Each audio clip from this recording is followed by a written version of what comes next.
Well, thank you very much, Simon, and happy Valentine's Day to everybody. Thank you for coming out. I know that business community members and leaders have had a pretty large amount of work to do recently, just hearing all of the politicians giving speeches about the economy. So I hope that I today can add things that are useful to all of us as we work towards better policy settings for people in our country to thrive, particularly through business. And I want to start by saying that I think business often gets a bad rap. Often people will see that business is somehow sinister, that entrepreneurship is somehow tricky.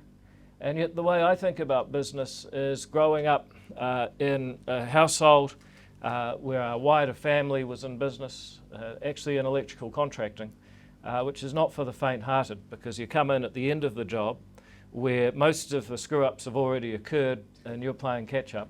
Is anyone here in the electrical sector by any chance? No, they're probably too busy trying to fix up some screw-ups. But I noticed there's someone here that works for Vector didn't put their hand up. That's how that's how tough it is. And he's too tired. And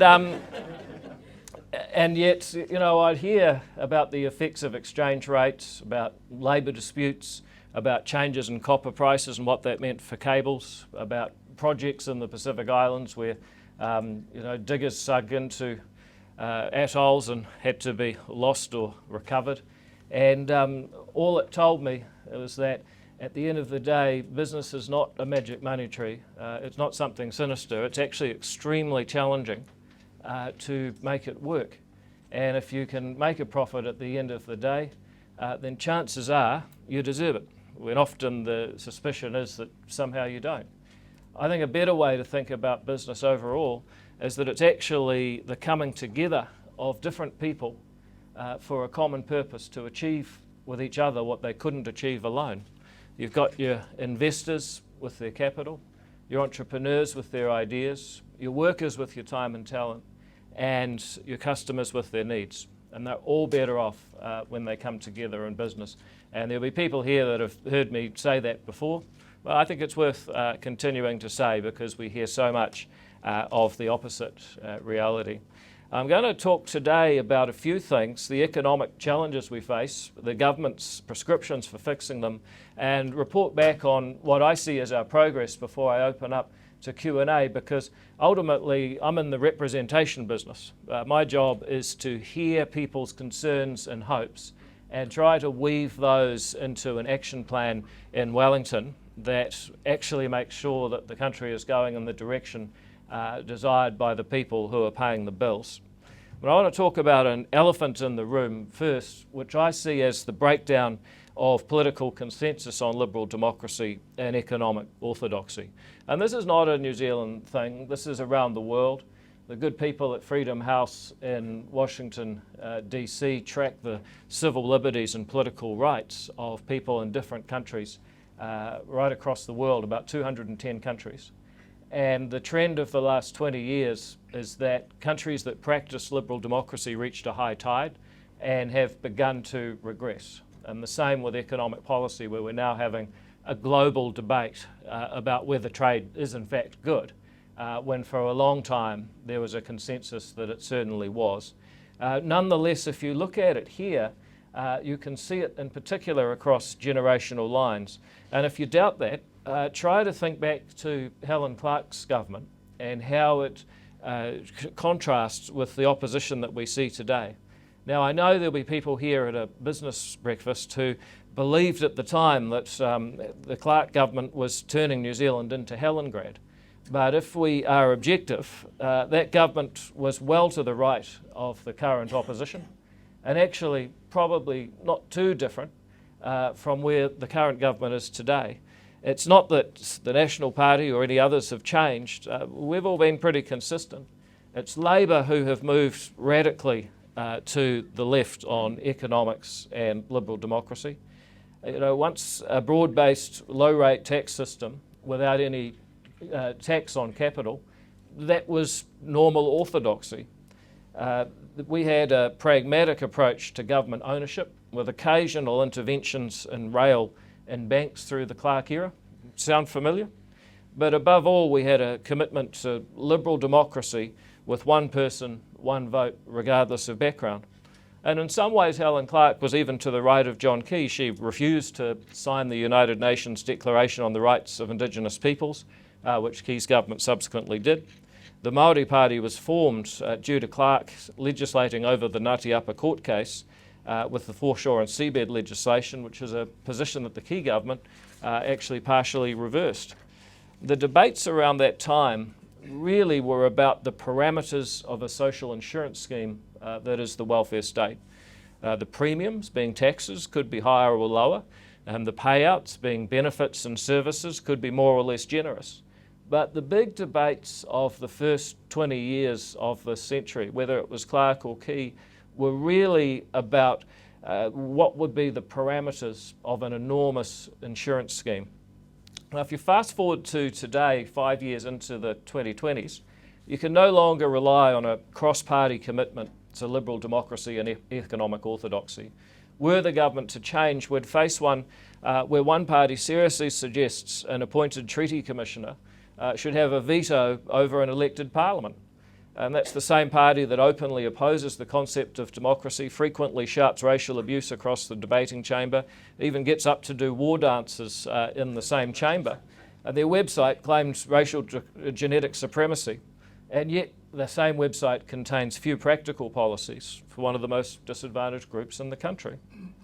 The Labour Party constitution, meanwhile, is clear, and it says that political power should only be wielded by those who are subject to frequent, free and fair elections conducted by secret ballot. Helen Clark lived it, but Chris Hipkins has taken two positions on this treaty commissioner in the past week. And yet, I have to say, because I know people are sick of partisanship, I actually think that Chris Hipkins is a politician we have to admire. He's slipperier than an eel fed on sausage rolls. There's no politician who's been able to glide over failure like Chris. In a multi-year crime wave, he was the Minister of Police. In the biggest attendance and achievement slump in history, he was the Minister of Education. When the public service managed to add 30% more workers for no better output, he was, of course, the Minister for the Public Service. And many of those challenges that I've just listed could be attributed to the COVID-19 pandemic and the government's response to it. Well, of course, he was the Minister of COVID-19, where his responsibilities included organising testing, contact tracing, making logical rules, and ordering the vaccines on time. Now, in one of those cases, I recently found a beautiful piece of business and entrepreneurship where millions of dollars were being spent a month to store almost billions of expired wrapped tests month after month. And I learned that an industrial facility found an ingenious way to burn them as fuel and actually managed to reduce carbon emissions along the way. So it just goes to show government creates the problems, business can often solve them, and in that case really did. Nonetheless, you can see why they want to campaign on the record of the current government instead of their own. It's what political tragics call a small target strategy, which should come naturally to them, but unfortunately nature abhors a vacuum. You see, besides Te Pāti Māori, you have the Greens, and like the other two, they're very different from their forebears when Liberal Democrats like Jeanette Fitzsimmons and Rod Donald campaigned on the environment. If you take the time to listen to Chloe Swarbrick, someone who I personally quite like and have had a long and entertaining political relationship with, she's saying things like, Parliament isn't the system that we'd designed today. And if you think you're crazy, you're not. It's the whole system. And they now promise not to tax the gains on assets, but actually to tax asset values. The underlying message of that is that your problems are caused by the success of others, but their gains are ill-gotten, so they and the system that enabled them must be torn down. And this is not an evolutionary message, but a revolutionary message. Now, there'll be people here saying, well, when are you going to talk about the government and your role in it? I will, but I think the changes in the political landscape are important, and I think that they're material enough to discuss alongside the things that we are doing in the short run. I think people in the business community, people who care about the long-term future of our country, have to look at some of these macro trends as well. And what's more, I think this government actually has signed up to a number of policies which are designed to improve long-term stability in our politics and our economic policy in particular. And one of them that I'd like to talk about more than the others, but there's three in what I call the quasi-constitutional space that I think are worth mentioning. The 4-year term is an old chestnut. It's interesting being just about 18 months into a government to have people sort of saying, well, you got to start turning to a fresh election, but people also saying, well, how much have you done so far? We're straddling that right now, and it comes up very quickly.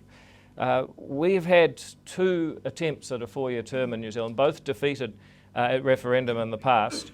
But as a result, we're now one of 9 parliaments in the world, among about 170. Not all of them have the free and fair elections, but there are about 170 parliaments.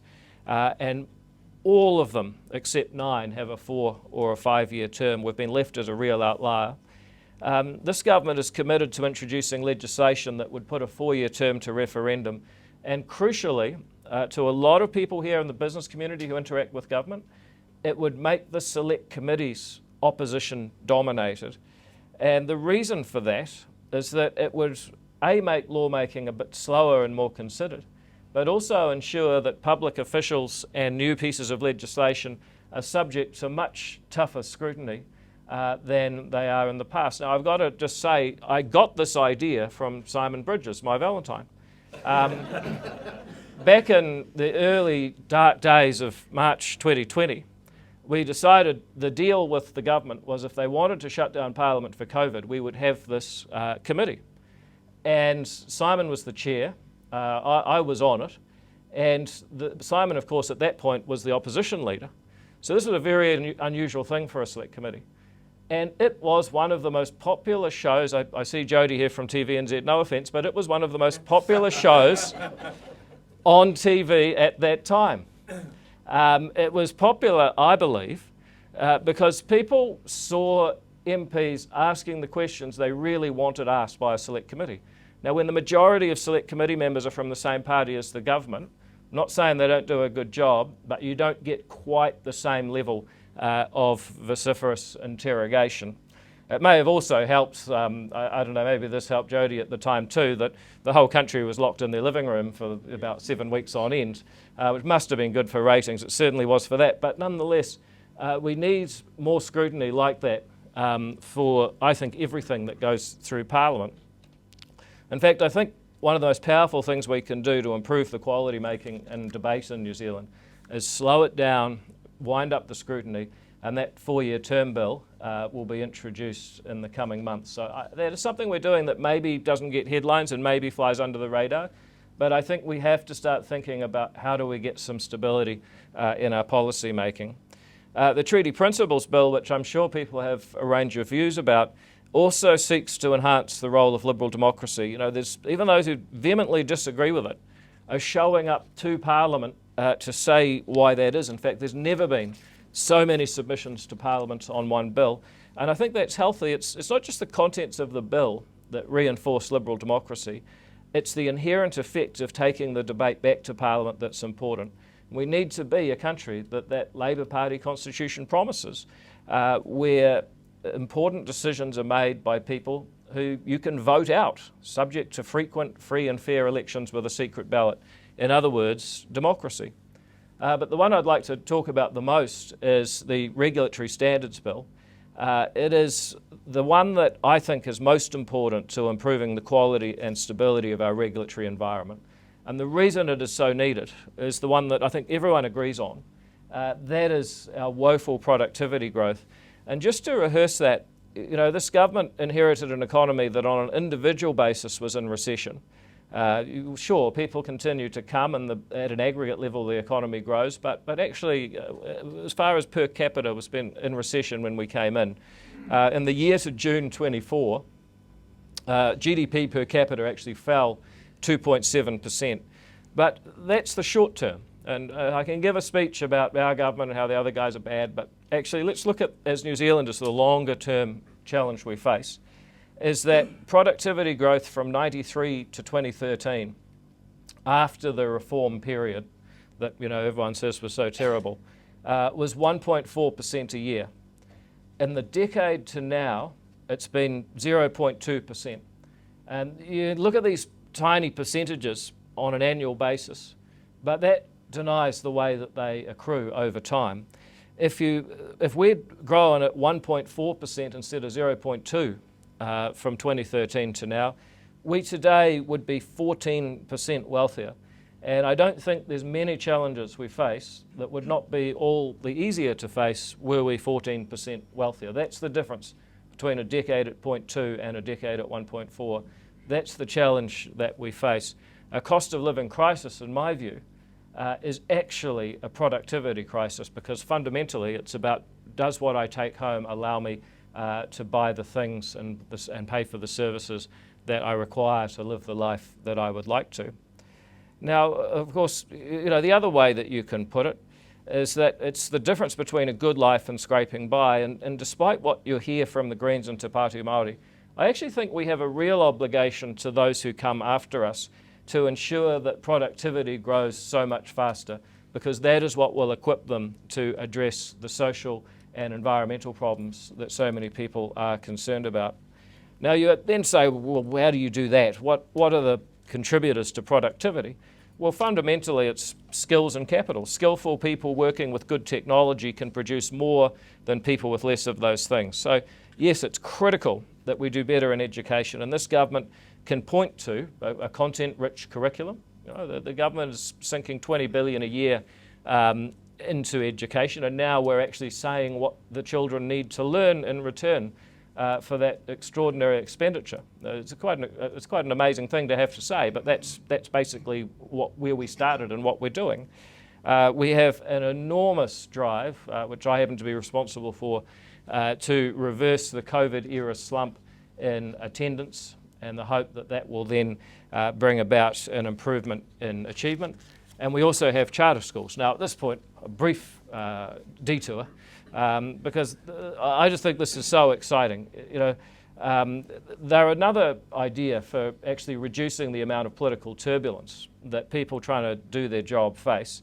And so a lot of times, I don't know how many schools I visited in New Zealand. There's about 2,500. I feel like I visited a lot of them. But I've asked teachers, what if you could sign a contract that stopped the government of the day introducing new policies, often diametrically opposed to the ones you've just got used to, and that contract would last for 10 years? And they say that would be the most amazing thing that could happen for my career as an educator. Well, that's what a 10-year charter school contract does. It gives educators a space to innovate, and innovation is exactly what we need. And one thing charter schools are doing is they're taking that innovation from being an abstract concept to something that's real and tangible. For example, the first school that opened this year in Christchurch, Mastery, is a partner of Mastery in Australia, so it's okay to do business with our friends around the world, even the Australians. We shouldn't resent this or see it as being somehow anti us. But what's really interesting about Mastery is their use of teaching assistants or interns. I think there's another conversation about the last 20 years, which I describe as degrees for everyone. And I think it's been a failure, and I welcome the amount of on-the-job learning that's coming back, particularly for teachers, because taking on 30 kids for 6 hours a day is not for the faint-hearted. And if all you're armed with is a whole lot of Marxist claptrap from across the road there, they will eat you alive. And that is why we have such a high turnover rate of first-term teachers. But back to Mastery, what they've noticed is that while on-the-job training is coming back into vogue, there's also a real problem with employment, a supply of teaching assistants in schools. Meanwhile, there's a whole lot of students working through their Bachelor of Education doing part-time minimum wage jobs in careers totally unrelated to education.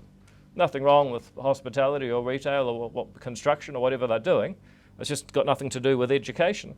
And so Mastery have created a win-win, which is kind of obvious. Because they're flexibly funded, they don't get more money, but they can deploy it however they like. And because they've got a contract that says that's their domain, they are hiring quite a large number of additional teaching assistants at starting wages, but nonetheless massively increasing the number of people, adults in each classroom, and also massively improving the apprenticeship or the training that the teachers of tomorrow will get, because the proportion of their training that takes place in an actual classroom with an experienced teacher in front of actual children is dramatically higher than a conventional degree. But of course the real winners, it's not just a win-win, it's a win-win-win. The students are the real winners here. I met families at the opening who have actually travelled to Australia and subsequently decided to move their family from other parts of New Zealand to Christchurch because they want their children to go to this school, often children who have had some trouble at other schools in New Zealand.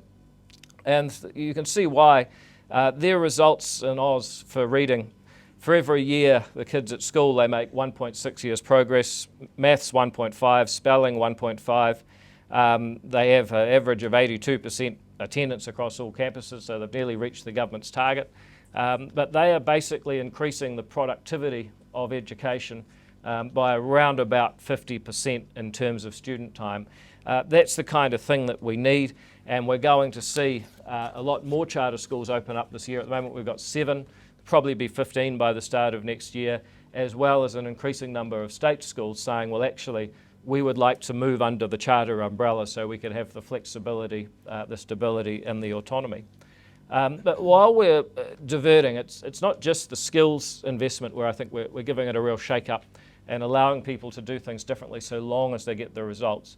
The other thing is capital, and there's a lot we could talk about, but I just want to talk a little bit about overseas investment. You know, we are in a terrible position when it comes to openness to investment. According to the OECD at least, they've tracked 38 countries and we are 38. That's not a good place to be. If this was rugby, the country would be in absolute uproar. And yet here we are coming last on a league table, and very few people are energised about it. Well, I can tell you I certainly am. And the investors that we talk to report that our rules impose significant compliance costs, delays and uncertain outcomes. The time frame for a general benefit test is 70 working days. It costs $68,000. This is really just not a viable place to be. And of course the result of being 38th out of 38th for openness is actually not too bad. We're 26th for the amount of foreign direct investment that we attract in that ranking. But that's deceptive, because if you're the United States, you don't actually need a huge amount of foreign direct investment given the size of the pool of capital you have. They're still more open than us anyway, but they have a massive internal market which insulates them from the rest of the world, or so they seem to believe. We, of course, being a relatively small state, actually need to be open to capital from outside our borders. And if we're going to make sure that we get paid more, get more investment in, and also get the know-how, then we are going to have to get better. I've already done, I think, quite a bit. We've said that all consents need to be done in half the statutory time frame, 45 days instead of 90. In recent months, they've been hitting that target of working double time 100% of the time. Next, we just need to get school lunches to 100% on-time delivery, and my work will be almost completely done. And I've seen the difference that overseas investment makes. I've seen it firsthand. There's once there I remember visiting a couple of businesses in Marlborough on the same afternoon. Now, one of them was a winemaker that is connected to LMVH in Paris. Their sophistication in their marketing, their mechanisation, automation of their processes was really, really impressive. And that was coming out of Paris. On the other hand, when you looked at the guys down the road, who were good people, doing great stuff, but they just didn't have the same level of go or sophistication. And that is the difference that can be made not only by getting the cash in, but also by integrating into bigger companies, getting the know-how here in New Zealand. The alternative is to effectively run a cottage industry.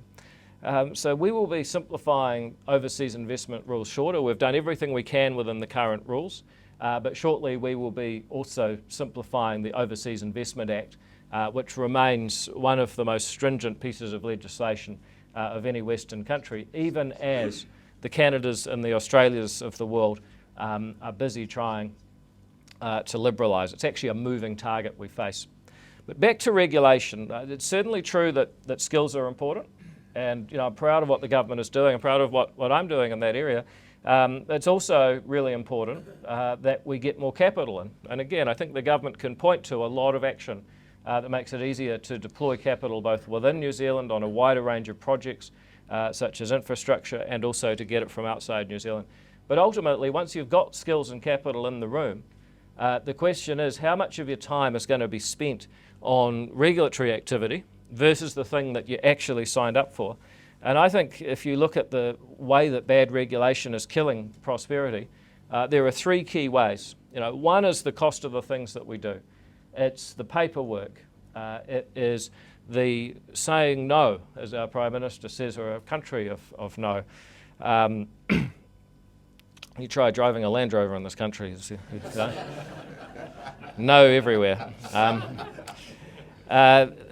It's the anti-money laundering palaver that ties people in knots. It's the people at early childhood centres who say, I just wanted to help young people unleash their potential. And yet, all I actually do is fear the Ministry of Education coming around. It's the people who ask, why do I need AML for this property transaction, but the gang's got $500 million worth of P in and they didn't have to do any AML. I mean, this is totally unfair. It's the builder who says it took me twice as long to get permission for building something as the actual building of it. These are frequent concerns. But then there's also all of the projects that don't happen, all of the initiatives that aren't taken because people are concerned about those kinds of costs, perhaps because they've been burnt before. But there's something bigger. The third thing that goes to the heart of our identity as a country, and it can be best summed up by the climbing walls at Auckland Grammar that say, do not climb. This is where Sir Edmund Hillary is, according to legend, said to have learned to climb. This country literally could not produce a Sir Edmund Hillary because the Health and Safety at Work Act would forbid the principal of his school from allowing him to climb anything. That is the cultural problem and a malaise that we have from regulation. And put it another way, appeal to a younger audience, regulation is killing our vibe. Nobody migrated to this great country to be compliant, but the compliance culture is infantilizing us, and I haven't even mentioned orange cones yet. Although I note that the Wearable Arts Awards in Wellington was literally won by an orange cone, so if you wanted a symbol of where we're up to, that's it. So what are we going to do about all this? Well, we have a significant reset going on. Perhaps the biggest single policy problem New Zealand faces is the RMA. And someone once said, and I quite liked it, this is a country where you can fill a town hall to stop anything, but you can't fill a telephone box to get something started. That Resource Management Act reform done by Chris Bishop and Simon Court is designing a new system that starts from a very simple principle. The purpose of resource management law is the enjoyment of property rights. And that has two implications. One is a presumption if it's your property, you can do it.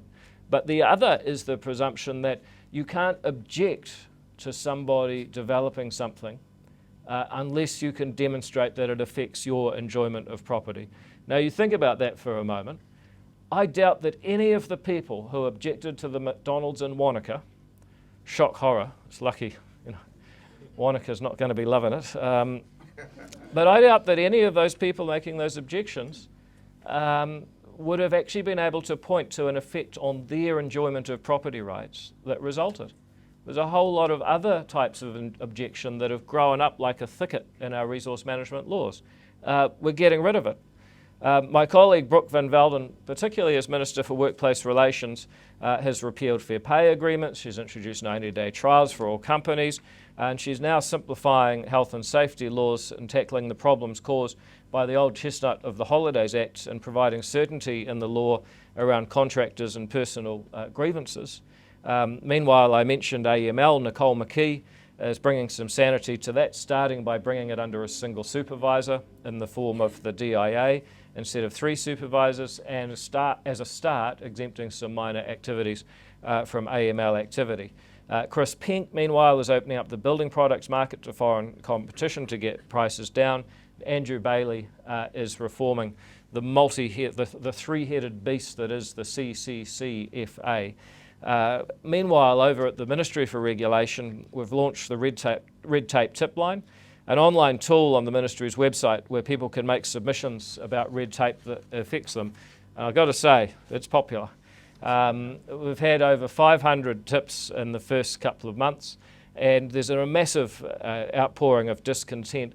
You know, the tip line's quickly become a tool that not only helps us triage and address those particular issues, and we've done a lot, but it also is starting to give the people who work in Wellington and what is still a government ministry a real sense of what life is like for people out there, and it's starting to guide a lot more of their activities. We're getting a huge amount about traffic management, huge amount about AML. We are working with other government departments to say, well, this is what we're hearing. What are you doing to fix it? So for the first time, we've added to our 30 government departments making regulation, one whose job it is to actually get rid of it. We're also doing sector reviews, 3 of them at this point. Early childhood education. The net result of that, apart from anything else, is that we're going to go from 98 different rules that you have to follow every time you open the door to about 60.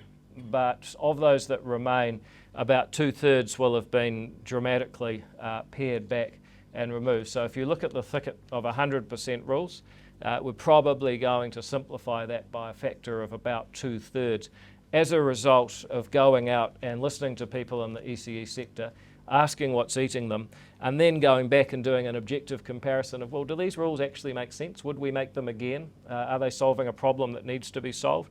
We're also doing a very similar thing for the agricultural and horticultural products review, where it can take 5 years to get a consent for a new agricultural or horticultural product. We're supposed to be cutting edge in agriculture and horticulture, and yet we are actually competing with one hand tied behind the back because we can't get the kind of products that our competitors around the world are using. We're also giving a short, sharp trim to the hairdressing and barbering industry. A lot of people say that they don't think that it's that important. However, I believe it's actually critical that we take some of these sectors that for various reasons have been neglected, ask what's eating them, and one by one trim away the fat and the red tape that's affecting them. There's going to be a 4th regulatory review announced in the next few weeks, and we're going to roll them out one a quarter ad infinitum until people get really sick of it and vote us out. And by the end of it, we will have cleared the cobwebs from every sector so that people are much freer to get on with doing what they'd like to do. But the thing that I have been building up to all speech with a few detours, and thank you for your patience and forbearance. The Regulatory Standards Bill, I think, is the most important thing that we can do for New Zealand's long-term future.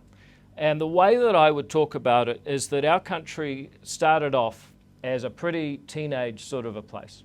If you go back and read the Hansard from the 1800s, our colonial government, there were people who would just show up for a few months of the year after the cows had dried off, all men, stay in boarding houses, massive pool tables next to the debating chamber, debate through to 3 or 4 a.m. at night.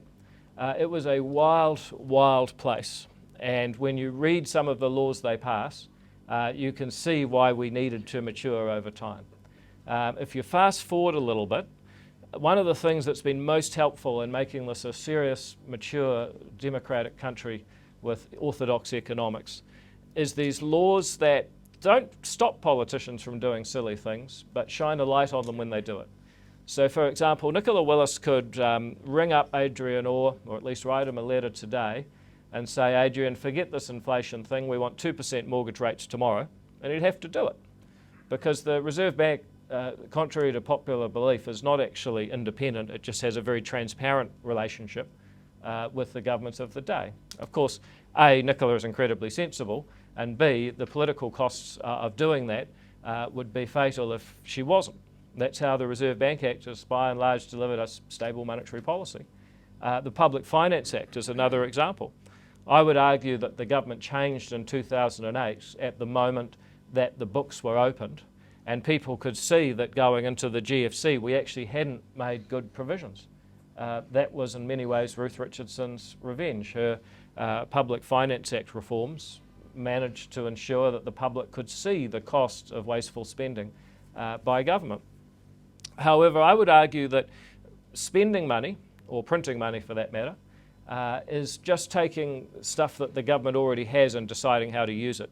A far more powerful problem that we face in New Zealand is governments placing restrictions on the use and exchange of the property that you still own. And that is restrictions on using your money, on your physical property, on how you interact and employ each other, the contracts you can sign. All of these restrictions, they put in place so much extra burden of the three types I mentioned: the time, the delays, the costs, the foregone opportunities, and the deadening of the culture. We need to change the incentives for politicians so that there are higher costs for putting in place restrictions that are costly to our country. And the way that this works is the Regulatory Standards Bill, which will be introduced later this year, says, well, here are the basic principles. You have to have a problem. You have to show why there is a problem that can't be solved any other way. And you have to show the solution you have is going to have costs which are smaller than the benefits that accrue. And you have to identify who the costs and benefits fall on, and you have to identify if you're impairing private property and why, especially if you're doing it without compensation. If people don't like the way that's been done, you can go off to a regulatory standards board of regulatory economists who will actually give judgments and rulings on whether or not the analysis has been done correctly.